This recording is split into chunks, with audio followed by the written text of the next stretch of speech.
don't generally end up in the ER. No, yeah, we're pretty good on that. But yeah, they do. There's tears, there's scratches, there's blood. That it happens. There's bruises. Welcome to A Home That Heals. I'm Dee, along with my daughter, Bree. We're just so glad that you are joining us today. Do you ever get the feeling that you're just not quite enough for your kids? That perhaps somebody else could do a better job? Well, we know this. God has, in fact, uniquely made you for this and for your kids. We're discovering that more and more here on A Home That Heals.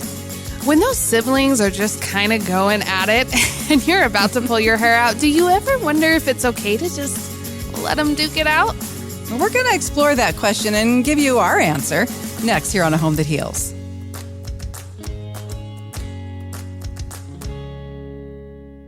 I know I'm not the only one on this because I have so many conversations with you guys about how your siblings are just going at it. Or maybe even you have a little kiddo that doesn't have any siblings, but they just want to wrestle and fight and they can't sit still and they're just going nutso because they are, especially boys. I've got 3 boys, and this was kind of a new world for us, realizing what it was like with boys. Because, Mom, you had me and my brother 7 years apart. Mm-hmm. You did not have to deal with a whole lot of fighting, especially like physical fighting. Yeah, right? Really not physical fighting. No, because there was just too big an age gap there, and you weren't really into that. I think there were a few little mouth fights that came along here and there. Oh, yeah. But yeah, no, I didn't have to. And It's been hard for me. Really, really, really, really, really hard for me. I know. To get used to what boys will do. Like I took the kids to the trampoline park the other day, and our 8-year-old found another 8-year-old friend. And I mean, on those mats, those two started going at it. And I mean, they were wrestling. They were jumping on each other. Well, thankfully, the mom that was with the other little kiddo, she was of your mindset because I was like, be careful.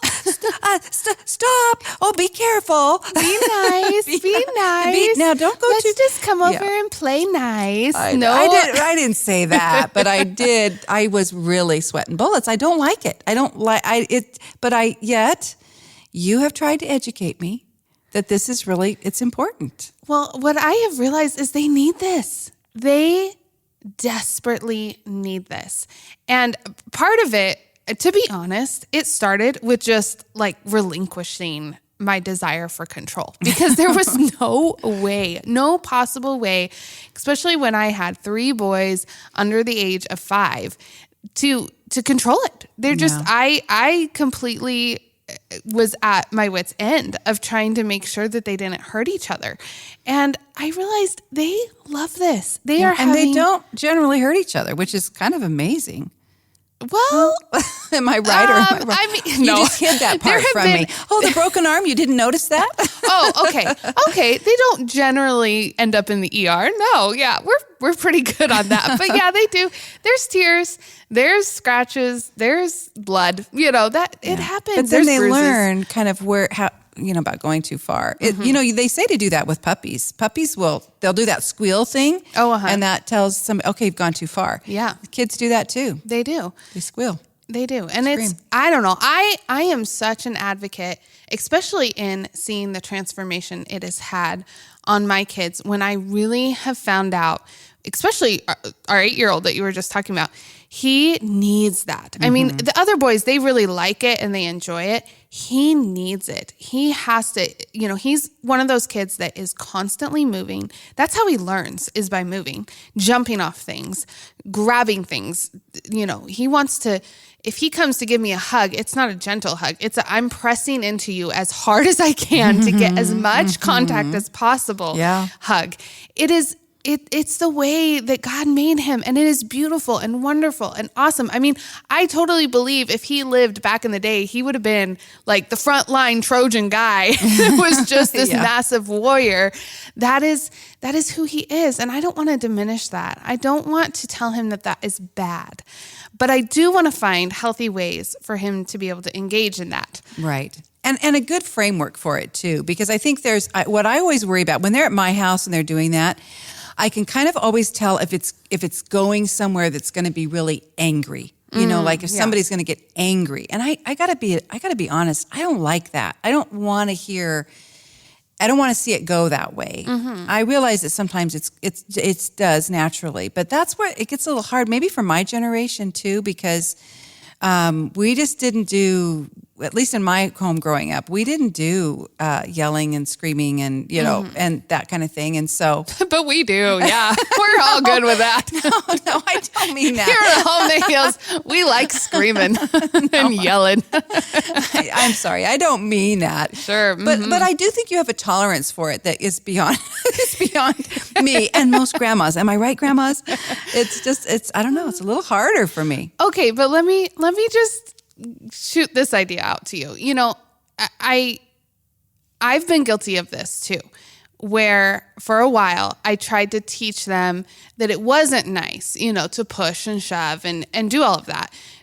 Frankly, because that's kind of the culture we're living in right now. You know, it's trying to tell boys that that's not okay to be rough and tough. And you know, when you go to the park and you start to realize that other parents are not okay with wrestling and that kind of thing, you try to teach that to your kids, which then I think instills that anger because they feel wronged. They feel, does that make sense? So like you're saying they're kind of stuffing that down a little bit or something? Well, you're teaching them that it's wrong to do that. So then if somebody does it to them, you know, if you're teaching them that it's wrong to wrestle and fight, you know, play fight, but if you're teaching them that that's wrong, then if somebody does it to them, they're going to feel wronged, correct? I mean, that's what you were trying to teach. And maybe overreact or react inappropriately because the kid just wanted to play. Yeah. And I really stepped back from that. The last probably 3 years, I've really stepped back from that because I've realized this is what my kids need. Now, if they're trying to hurt somebody, like they're really trying to be mean and a bully, that's different. And we have conversations about that. But I've stepped back from teaching them that it's wrong to push and shove and play fight and wrestle and behave in that manner. And I've seen personally that anger diminish because now they don't feel wrong. They don't feel like somebody hurt their feelings or is hurting them physically. They feel like, hey, my buddy wants to play with me. And it's completely switched the mindset of it. And now, especially my boys are getting what they need. Although I got to say, my girl, oh man, she can get in there and get some business done. She's tough. Yeah. She's a tough cookie. So I don't know. I'm just putting a thought out there. Obviously, no psychologist here and no research to back it up. But contraire. What made me think of this when we were, chatting about ideas for podcasts is remember the Jordan Peterson. He was with that parkour expert, Rafe Kelly. Oh, you did send me that. Yeah. That YouTube video. Yeah, that was good. That was good. It was about that rough and tumble play. Mm-hmm. Yeah, they really did talk about how, and especially how it, I remember them talking about how it's kind of connected with that ADHD and that struggle of just like sitting still all the time. You know, think about it, that this is not how kids grew up for centuries. You know, they were outside, they were moving, they were working, they were doing things, physical all day long. Now you think about it, our kids are stationary with a little bit of play from like 8 a.m. until 3 p.m. sometimes. That's a long time. And if kids come home and sit and watch TV or play video games, it's even longer. I mean, we've done a podcast on getting your kids outside because you saw, it was kind of cute today. Our little girl was saying, did I have a good day yesterday, Mom? And you said we did because we were outside all day. And it does make a big difference. It does when they are getting to do that physical work and they're getting that input that they were designed for. Again, so, okay, maybe I'm not a psychologist, but I do know how God designed us. I do know that he designed us for work. I know that he designed us to move. I know that he designed, especially my boys, to have that physical type contact. We have loved our 8-year-old and our little girl. She just asked to start joining too, have been doing jujitsu. Oh, that's perfect. Oh my goodness. If you want an awesome sport to get your kids involved in, I highly recommend it. They have loved it because it gets him everything he needs. Like he gets to twist him around and he gets to spin around and it's a mixture, of, I'm probably not adequately going to describe it, but wrestling mixed with some, karate maybe, or martial arts of some sort. Arts. Yeah. Like, yeah. It's just, he is all about it. Now, grandma alert, if you ever go to a jiu-jitsu competition or a jiu-jitsu practice, just be ready because it's kind of like what we're talking about. It's hard to watch these kids, but at the same time, they're learning how to do it right. And they're learning how to just go all in, which is fascinating to watch if you can handle it, which it's always kind of a struggle for me because they're being very physical. She says it's a struggle. You guys, contortions come on her face. Like it is, I can attest to it's hard for her. But I am thankful, Mom, that you have seen the value in it, because I'll just share this really quick.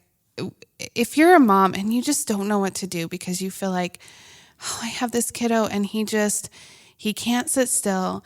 He can't stop touching people. He's always moving. They want to put him on meds just so that he can function, just so he can get through the day, or, he's constantly getting in trouble.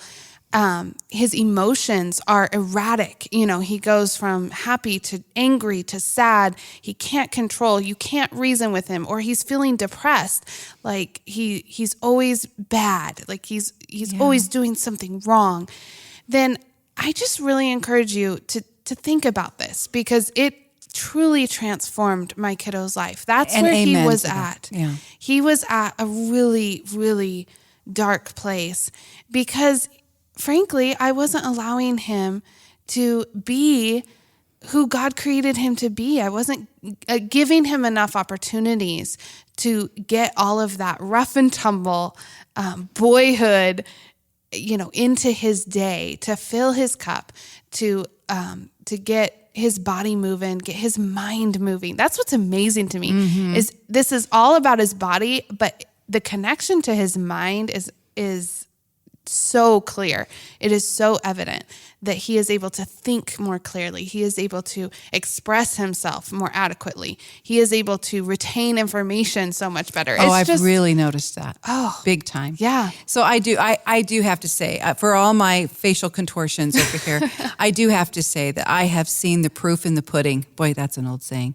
And amen. And I have to kind of give you props here, because you kind of restructured your life to make sure that he can get that he can be, full on who he is in that regard.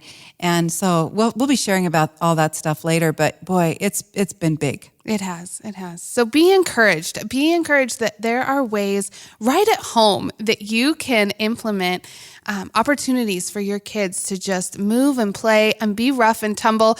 I'm going to go ahead. There's some fun outdoor things that we have put out at Barefoot Bluff on our property that I'm going to put some links to for you guys if you want to check them out. One of the things that we really have been loving lately is the kids are into bow and arrows. And so we set up this whole little area where they can shoot their bows and arrows, and they play like they're Robin Hood. They play, cowboys and Indians. Like they just have turned it into this whole make-believe world out there.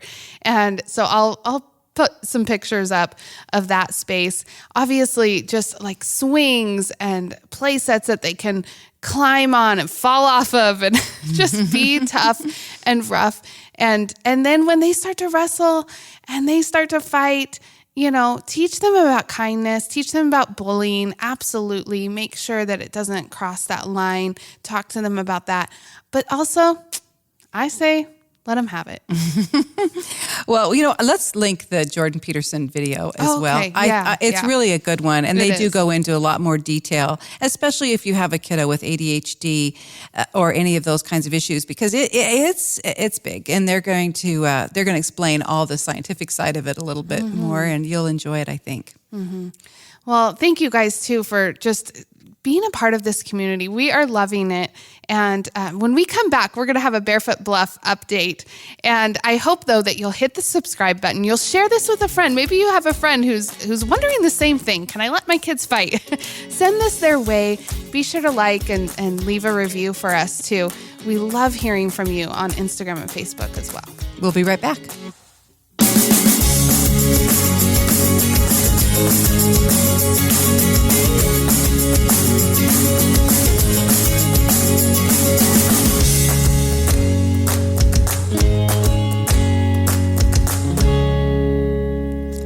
Well, we keep saying how much we love this community on A Home That Heals, but you literally have provided our breakfast for us. So we do love you so much. Yeah, we got some great ideas about how to get our chickens to start laying eggs. You know, they just were not pulling their weight on Barefoot Bluff this winter. Not. Now I realize that they're going to shut down, and it's kind of understandable when the weather's really bad. But it just seemed like other people's chickens were laying eggs and ours weren't. Yeah. And we didn't know what to do. We didn't. So we put it out there. We posted, about our sweet girls not laying eggs. And if anybody had suggestions, and oh my goodness, you guys gave us the best suggestions. We were flooded with comments. We were so thankful because we tried pretty much every single thing.